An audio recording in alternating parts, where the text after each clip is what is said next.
Hello, friends, and welcome to Throwback Thursdays. And so, what I decided to do on Thursdays is I'm going to go back into my life lessons. And there has been so many, I really started working in even before my 20s, but there's been my 20s, my 30s looked completely different. What I did in my 40s looked completely different. And then there was 50s and now there's the 60s. And so it's like I've learned a lot of life lessons along the way. And I have a tendency, this is me, and it's we're going to talk about self-sabotage in one of our trainings. I'm not sure which one, but there's like 6 key things of self-sabotage that hold you back from being the success that you can be. And so and nobody's ever going to overcome sort of the things that hold you back. Like all of us are going to have that self-doubt. You don't ever get over completely self-doubt. The way that you tackle it is you recognize it. Like, this is my Achilles heel. This is what holds me up. And I recognize it. I'm doing it. I have to stop doing it right now. So the good news is when you figure out what yours is, and we'll do this in another training, I promise, then you say, I'm doing it. I'm doing it. And so one of my issues, I've got a couple, and is that I am a perfectionist. So perfectionism is actually lined up with procrastination. And I would have never, like, if anybody says, oh, do you procrastinate? No, I'm a go-getter. I'm a do it. Let's make this happen. But then I realized, wow, procrastination is tied in to perfectionism because you want it to be so perfect that you keep waiting to start. You just keep waiting to start. And so I was going to do this YouTube channel. Like, I just decided this, I don't know. I hadn't really poured into YouTube at all. And so then I decided, after watching YouTube videos solidly for the past year plus, like kind of my whole health journey, that's been really leaning into YouTube. And I'll talk a little bit about that more tomorrow on Fitness Friday. So I said, okay, after watching all of these, I really leaned into a lot of the politics and political YouTubers. I leaned heavy into the fitness YouTubers. Then it went into, the arena that I like, which is keeping a positive attitude and some of those individuals that are out there. And of course, when you start watching any of those, that's what you start getting fed like all of the time, right? So finally, at kind of toward the end of 2025, I was like, I've never really leaned into, I had a YouTube channel that when I had somebody that was helping me with my podcast, they said, you should be posting these podcasts onto YouTube. I said, okay. So he kind of started the channel and we started doing that. And we did absolutely nothing other than post our podcast. And that was it. I did, honest to goodness, nothing. And so our podcast has been on hiatus for, about 2 years now that I put it on hiatus because I needed a mental break from it. I had been doing it, 3 times a week for 7.5 years. And I was just like, I need to take a break from this. I just really felt like I did. And so I did. And then I thought I was just going to take a 6-month hiatus, and that turned into 2 years. So I said at the end of last year, I'm going to do this YouTube channel. Well, of course, what do I start doing? Making notes. And what am I going to do it on? And oh my gosh. And I need to do a launch. And then I'm going to try to build up the subscribers before we actually launch it. And then I had several people saying, no, you just need to do it. You just need to pull the plug and do it. So then I was like, okay. So that's what I did. And yes. So the audio on the first couple wasn't perfect, but I've got that figured out. And then there's going to be a couple other things that I'm going to figure out along the way. And you know what? The only way you really do it, I did talk to one woman that I've been following that has really grown in this past year. And she said, you've got to learn along the way. Quit trying to figure it all out right now, Belinda. You just need to jump in and do it. So I was like, okay. So then one of my friends, because I kind of come from the old school of, and I think, like, I relate to people, I understand people. I think that I try to teach people things that they're thinking and going through. I empathize with people. Like, I'm good at all of that. But I come from that school of, you got to be a professional. So when everybody, like, this is going back probably now, like 8 years ago, probably a little bit more than that, but you've got to be authentic and you have to be vulnerable and you have to be all these things. Well, I had a really hard time with that. I'm not going to lie.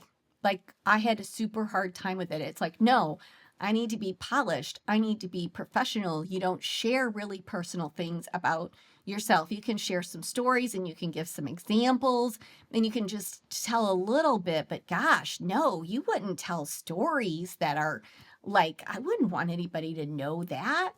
And so as I was planning this, I did run it by like several of my colleagues, some different CEOs of companies that I've known and trusted, and I've worked for them, and then we've built a good relationship. And I said, okay, I want to run something by you. Here's what I'm thinking about doing for my channel. And I want to do it on kind of like, I don't want to just do it on business, because some people don't want to just learn about business. And so this year I've really leaned into my health. And so I want to do that. And so when I really looked at what's important to people, it's health, it's wealth, making money, and that kind of falls in with the business category, right? And then it's happiness, it's joy. And like, how much happiness are we having? And people are oftentimes confused about what work-life balance is. And this took me a while to figure this out too, because work-life balance just isn't about the time of it. Like, people think it's like, well, I'm only going to work 4-day week and then I'm going to take the weekend off and that's going to be my balance. And that might work for some people. But for other people, work-life balance is integrated, that I'm adding in all of my life. Like, I'm taking, so other people would tell me, what does work-life balance mean to you? And so what does working from your happy place mean to you? That's a question that I asked every single entrepreneur that I interviewed. And there were 6 key categories that came back with that. But one of them was, I'm able to integrate in my life. Like, I might get up and work for a couple of hours and then I get my kids ready for school and I take the kids to school. And this was not only just women, this was men. I get to take my kids to school in the morning, and then, I might work for another X amount of hours, and then I have dinner with them and we do X, and then I might go back and work 2 more hours. So like, it was integrating this work-life balance in a single day. Not, I'm going to work, and do nothing else. And then on the weekend, I'll actually have some fun. It was learning how to integrate those 2 things. The reason I'm telling you this is, so I said I'm going to do it health, wealth, and happiness. That's what I'm going to focus on.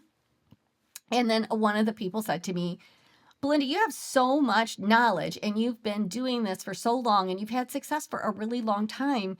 You need to share those stories. Like, you never share your story with people. I'm like, because who wants to hear my story? Like, that's how I would feel. Like, why do you want to hear my story? I don't want to just sit and talk about myself. And they were like, no, people want to hear your stories. And I think that you need to let go a little bit of that polish. That's going to be hard, but you need to let go of the polish and you need to let go of the perfectionism, and you need to learn to be vulnerable. So I think on Thursdays, Throwback Thursdays should be a throwback of things that have happened in your life that impacted you. Because if you went through it, like, going through a divorce after being married for 18 years, being a single mom for the very first time in my life, getting remarried, having my kids 20 years apart. Like, there's a lot like in there. There's having my business, then, going through 2008, trying to start the business from absolutely nothing, and then where it went and things that happened to me along the way, times where I had was taken advantage of incredibly by other experts, or different people that I hired to do different projects. And so, like, people can learn from those things and different things in your life. So, this, my friends, is probably going to be, out of everything that I'm going to do on the 5 days that we're going to talk about these different things, Thursdays will probably be my hardest day. So I just decided, you know what? I'm going to do it. Like, I got to let go of this. So this for me is going to be me being authentic and me being a little bit vulnerable and sharing some stories with you that I think can make an impact. And so the one I'm going to share today, and the only reason I decided to start with this one is we used to do a monthly sort of newsletter or blog, like when blogs were really big. And so now everybody calls it, the Substack, or they call it something else. Everything changes its name and it's got a different name, but what it is doesn't really change. But so we used to do that. We used to do book reviews. I would read a book every week and then do a book review on it. And that was like, people loved that. So anyway, we used to do this sort of monthly newsletter. And then we went to like weekly, and then we'd add the book reviews in it. So one of the stories that I shared was the one I'm about to share with you on sometimes the most difficult decisions in your life, or most times the most difficult decision. The harder the decision usually comes with the greatest reward. And so I had shared that in a format, like sort of like a blog format. And out of everything that I had ever shared, it got the most responses. More people wrote back. More people were like, oh my gosh, like that story impacted me so much, or it really hit me, or it made me feel a certain way. So I was thinking, if I want to kick off this Throwback Thursday and I'm going to get sort of vulnerable and share some different things, what do I want to start with? And so this is the story I decided to start with. And sort of the topic of this today is sometimes the most difficult decisions come with the greatest reward. So here we go.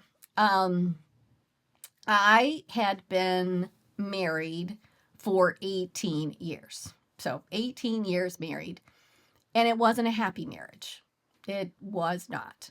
And we'll probably be covering more of those details of why it wasn't, and more of the details of that. It was a crazy divorce and how I really worked through that to protect myself and my business. And so that'll probably be another day. But today's subject is, it just wasn't a happy marriage. And finally, after 18 years, and it wasn't easy at all, I got divorced. And so I was a single mom when I first got divorced of a 15 and 17-year-old. So almost 16 and 18, but 15 and 17-year-old when I got divorced. And I was a nervous wreck to start dating again. Like, just, if you think about, like, I was young when I got married. And so I got married when I was 21. And so it was like, oh my gosh, like, I'm going to go back out into dating. And that was hard. Like, it was scary. A lot of men, and I found this very quickly, are super intimidated by really strong women that are making a really good income. They don't like that. It doesn't make them feel, I don't know, important, or it's emasculating, or I don't know. I don't even begin to understand that, but that's an issue. And so it was like, okay. And so I decided, I'm doing what all the books say, and I put it out into the universe, and I'm going to put a list of everything that I want in a new partner, because I didn't really want to be alone. It wasn't that I was afraid to be alone. I want everybody to understand that. It wasn't that I didn't think I could be alone, because I kind of had been, if you want to know the truth. And it wasn't that I didn't feel like that I needed to have somebody. That wasn't it. It was that I wanted to have somebody in my life that I could actually enjoy the journey with. That's what it was really about. And I think that people need to understand that too, right? Because if you want somebody in your life, it doesn't mean because you need them or because you don't feel whole without that, or you don't feel like you can be a success or that you can make it or any of those other things. Like it doesn't mean that. When I first was going through that divorce, and this will be another story too, but I was just feeling like a failure, right? So somebody said to me, you ought to go to this like group counseling for other people going through a divorce at the same time. And I'm all about a good group. So I was like, okay. And the number one concern of all the women in that group were, how am I going to afford this? How am I going to afford, being a single mom? And I remember like sitting there thinking, I'm not really worried about that because I do a pretty good job with that already. I never made a single meal. Like I never made a single meal out of that whole time. And so I thought, oh my gosh, like how am I going to feed my kids? That was my greatest worry. Like I'm not even kidding you, but and I did figure it out. And I learned how to make spaghetti and I learned how to make chicken. And so the kids, because they were teenagers then, right? Every day it became a joke. What are we having today, Mom? Spaghetti or chicken? So then after a little while, I learned to make one more thing. And I was like, oh, no, I'm surprising you today. So anyway, that's just here nor there. So I really wanted that person, right? It was like, okay, I'm calling in from the universe, this person I want. And so, lo and behold, I start dating my sound engineer, which was actually a pretty good thing. It turned out to be a really good thing. So I started dating my sound engineer who had recorded and done a lot of my work over the years. We suddenly both found out, I called him and said I wanted to get some things redone. That was about the time that there were no more cassette tapes and everything was moving to CDs. And I said, I need to get this. Really, I don't want to transfer it over because I've grown a lot in these years and I'm a better speaker than I was at the beginning. And so let's just re-record them. So in that, we both found out that we were both divorced. And I always thought he was a nice guy and I liked him. And so it was like, okay. And so we actually started dating after we did that CD project. So we're dating. And to put you in a time frame of this, we're dating. He's younger than I am. And he doesn't have any children. And we're starting to get serious about one another. And 9/11 happens. And that was, I was scheduled, I think that happened on I want to say a Tuesday. I don't remember. It was like earlier in the week. And I was scheduled to go out of town on that Friday. Every Friday I flew somewhere and had a speaking engagement. And of course that was canceled. And it affected me in a way that I can't even describe. Like I had never experienced anxiety in my entire life, ever. And now suddenly to get on an airplane, I couldn't almost do it. I was absolutely paralyzed and I would have panic attacks getting on the airplane to get to my speaking engagement. Now, once I got off the airplane, I was able to calm myself down, get on there and speak, do a great job, and then I would have to fly back home. And it was hard. Like it was really hard. And then I started to question like everything, like question, I knew he wanted to have children. And so we were talking about getting married at this point. In fact, I believe he'd already asked me to marry him at this point.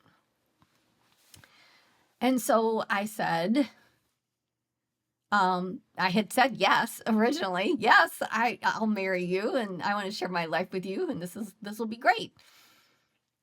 And so after 9/11 happened and I was having so many of these panic attacks, I was like, I can't bring another child into this world. Like I can't do it. And I also share this with you right now because I've heard a lot of people saying very similar things right now with everything that is going on in our country. They're like, how do you even raise a kid in this? Why would you even bring a child in? There's no hope. The world is like, we don't even know where it's going. Like there's people feeling the same way that they felt at that time during 9/11. Like people are having those feelings and thinking thoughts about even raising a family because it's scary, right? And so I just want to say to you that there, over the course of history, has been so many times where people have felt like that. And it just depends on where you are in the season of life when that thing it is that hits you. I mean, there's been lots of different times through history that people questioned what was happening in the world. And do I want to bring a child into this world? And, what's going to happen? And should I be raising my children here? I mean, there's people saying that right now because they're fearful and that fear's real. So I had it bad. And so I got in my head, like, I can't marry you. I can't have a child, because my children were at this point now, like 16 and 18. And I thought, I can't start all over. I felt like I've already done this. So there was those feelings. I've already been here and done this. I can't start all over. And then there was the feelings of panic and anxiety about 9/11 that I couldn't bring a child into this world. Like, that's how I felt. And I remember telling him, I can't marry you. I like, take it back. Here's the ring. I just can't do it. And he was like, no, you just like, you can't, like, we can't throw our whole life away, like, because you're feeling this way right now. He tried not to dismiss me, but at the same time, he was like, no. And then he told me it didn't matter whether we had kids or we didn't have kids. And I knew it did matter. Like, I knew. So I knew that if I was being fair to him, that would be selfish to just say, okay. So I was like, no, like, no. And I just need to think about this. And so I did.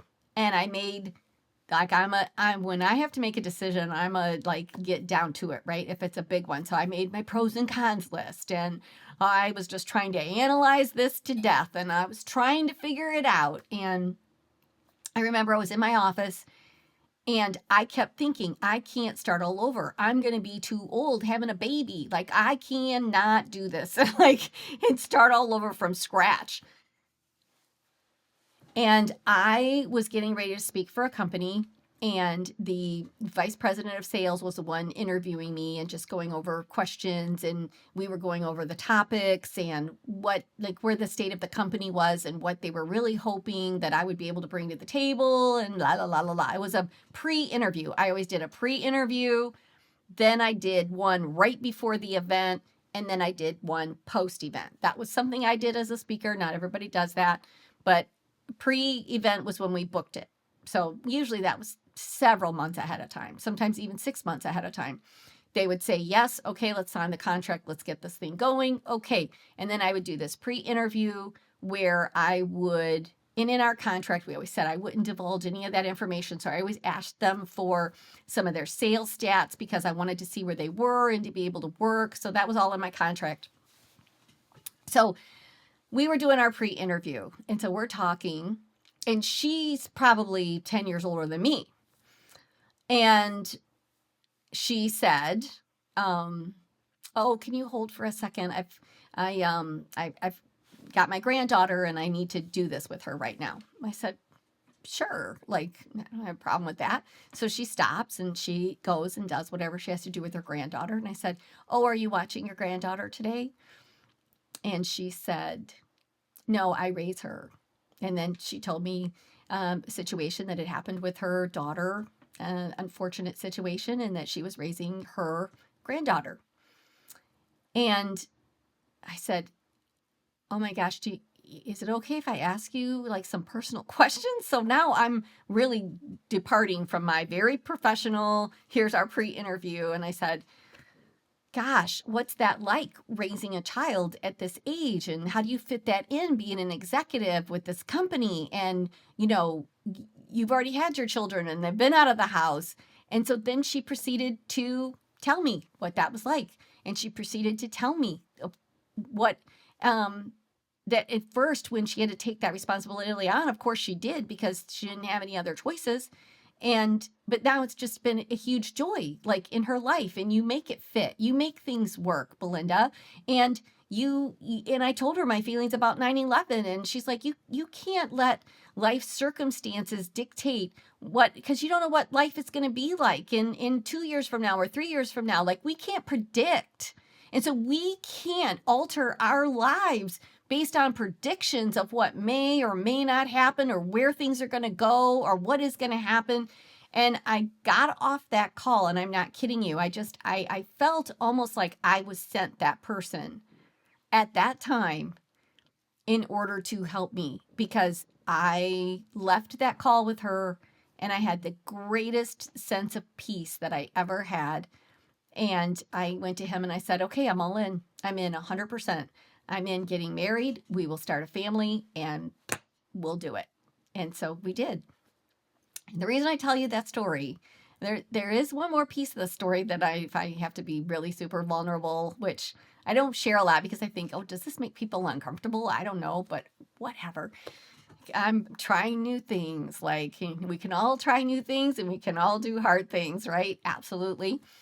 So we get married, and then it was like, okay, we should probably, start trying right away, because at the time that we got married, I was 41. So it was like, we probably should, start trying right away. We shouldn't wait on this at all. We agreed on that.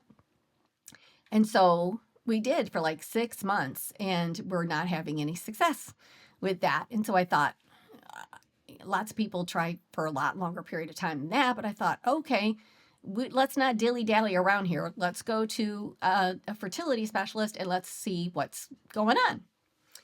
So I go to the doctor, and I'm by myself. We didn't go together, at least initially. I went. And I go in, and he does some tests, and then he examines me. And I had no idea what he was going to say. I thought, oh, we'll try this, or we'll try this, or you're here, or this is here. And he was the coldest bedside manner of anybody I've ever had in my whole entire life.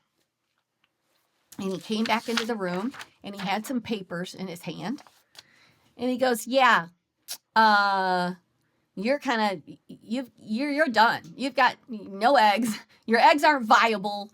And so there aren't any eggs to even do like in vitro. And so your only choice is a surrogate. And so I've given you a list here of potential surrogate mothers. And I was like, it was thrown at me so fast, I couldn't even, doctors should learn a better bedside manner than that. And so I couldn't even take in that information like that fast. So I said, okay.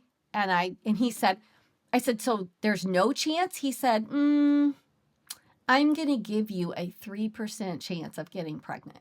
I was like, okay. So I got in the car, and of course I'm bawling, right? I'm crying so hard, and I'm crying down the road, and I call my husband, and I'm just crying. And I told him what he said, and we came home and we looked at that surrogate list, and so we were like, oh gosh. And I said, let's just try for 6 more months. And we both agreed. And at the end of 6 months, we will either go back and look at the surrogate list, or we will do adoption. Like, we'll do one of those two things. So that was the decision we made. So we're trying, and it's still not happening. And so someone told me, oh, you should go get those ovulation testers, And so when you go buy those, they're little things, and you just urinate on them in the morning. And so they come, and at least that's how they came then. So when you bought them, it was a pack of 10. And so you were supposed to do it like on a certain day after your cycle. Then you do it for the 10 days, and you will find the day that is the day ready to go. And then it'll say positive, and then this is the time, and then we're going to do this. So I bought the 10, did it for 10 days. No day ever came up positive. So I was like, dang. So I did it again and followed the instructions on the day when to start in the 10 days. 0. So I thought to myself, okay, well, I need to really see. Like, I need to see a whole period of time. So I went to the store and I bought 5 packs. Like, we're going to do this for 45 days. Like, we're going to see if in 45 days, if it's zero, that means it's zero.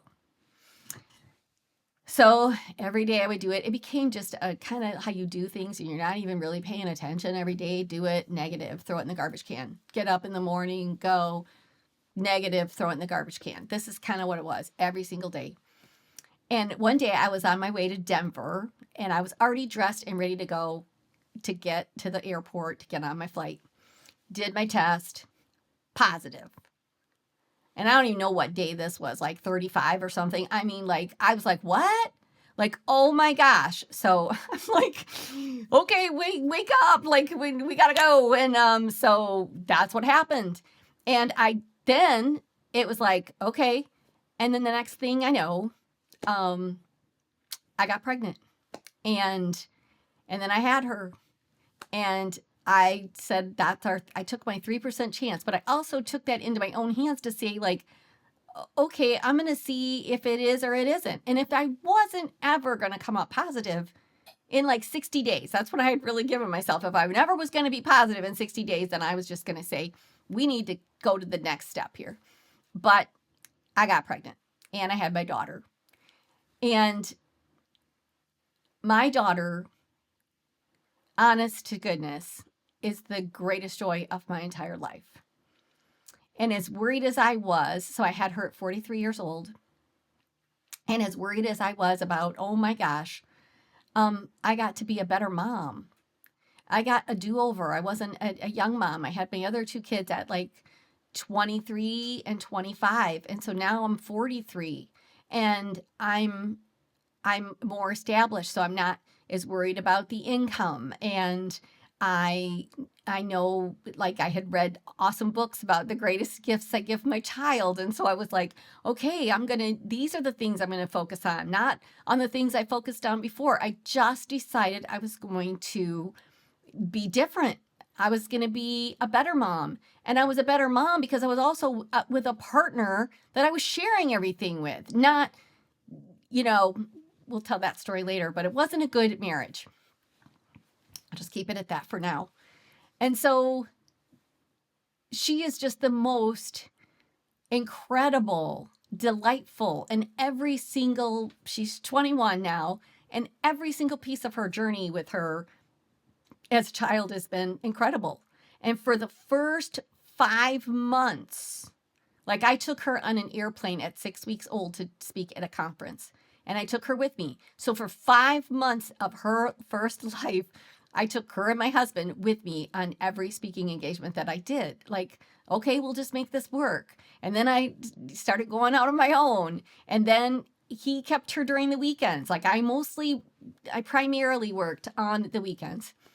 And so they had a greater relationship. Like, we would do the fun mom things, but he would take her on the weekends and take her to see trains and a pinball conference. And he took her to science fairs, and he took her to things that probably, if it had been both of us, we might not have always chose to do those things. He took her to all the boy things that I wouldn't have ever thought to take her. Sometimes when he would say, oh, we went here this weekend. Oh, we just went and watched the trains and put pennies on the track. And like, just things I wouldn't have said, oh, let's go do that. And so they had a completely different relationship than maybe they would have had if it had been different than that. And so she has been, and I'll tell you more about her story as we kind of go along in this, but raising her, as much as I almost didn't do that, like, I almost said no to that. I almost said no to, my husband and I now have been married for, it'll be 24 years this summer. And it's just been such an incredibly wonderful relationship versus the 18 years I spent miserable.